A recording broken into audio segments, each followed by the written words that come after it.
যতদিন বাংলাদেশ থাকবে শহীদের আদর্শ বাংলাদেশের বুকে বেঁচে থাকবে ইনশাআল্লাহ। বাঙালি জাতি, বাংলাদেশের সকল নাগরিক যখনই অন্যায় বিরুদ্ধে দাঁড়িয়েছে ততবারই বিজয়ী হয়েছে।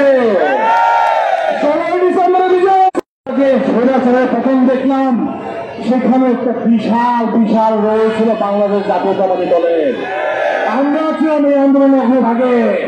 কাজেই বাংলাদেশে যে বড় বড় পরিবর্তন এসেছে প্রত্যেকটাতেই বিএনপির বিশাল বড় অবদান ছিল, ভবিষ্যতে থাকবে। আমরা দেশ গর্ব ইনশাআল্লাহ।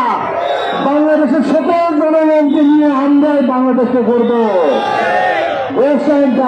তারেক রহমানের নেতৃত্বে আমরা বাংলাদেশকে গড়ে তুলব ইনশাআল্লাহ।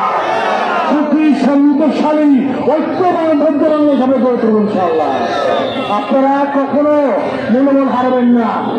বিএনপি দেখিয়ে দিয়েছি গত 15 বছরে শত কষ্টের পরেও, শত প্রতিরোধের পরেও বিএনপিকে থামায় রাখা যায় না। বিএনপি জনগণের দল, জনগণ থেকে কখনো বিচ্ছিন্ন হয় নাই, হবেও না। আমাদের নেত্রী তার উপর গত 15 বছর অত্যাচার করা হয়েছে, নিপীড়ন করা হয়েছে, তারপরে নেত্রী আছে, নেত্রী আছে, নেত্রী থাকবে ইনশাআল্লাহ। এবং আমাদের নেতা তারেক রহমান ক্লিয়ার দেশে বাংলাদেশে টাকা থাকবে, তাকে আমরা বরণ করে দিব এবং ঐক্যবদ্ধভাবে বাংলাদেশ গড়ে তুলব।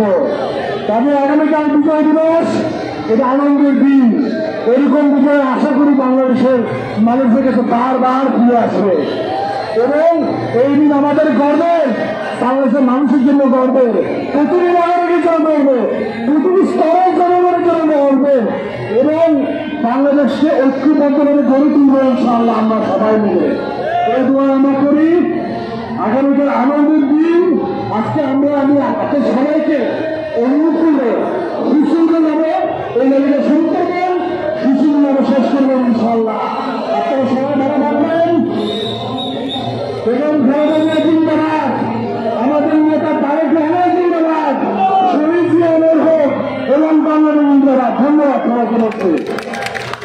এবং আমাদের কালকে যে মূল র্যালি, সেখানে আমরা আশা করি একটা স্বতঃস্ফূর্তভাবে অংশগ্রহণ করেন। কালকে বাংলাদেশ মহানগরীতে মূল র্যালিটা আগামীকালকে দেখাবেন ইনশাআল্লাহ। সবাই ভালো থাকবেন।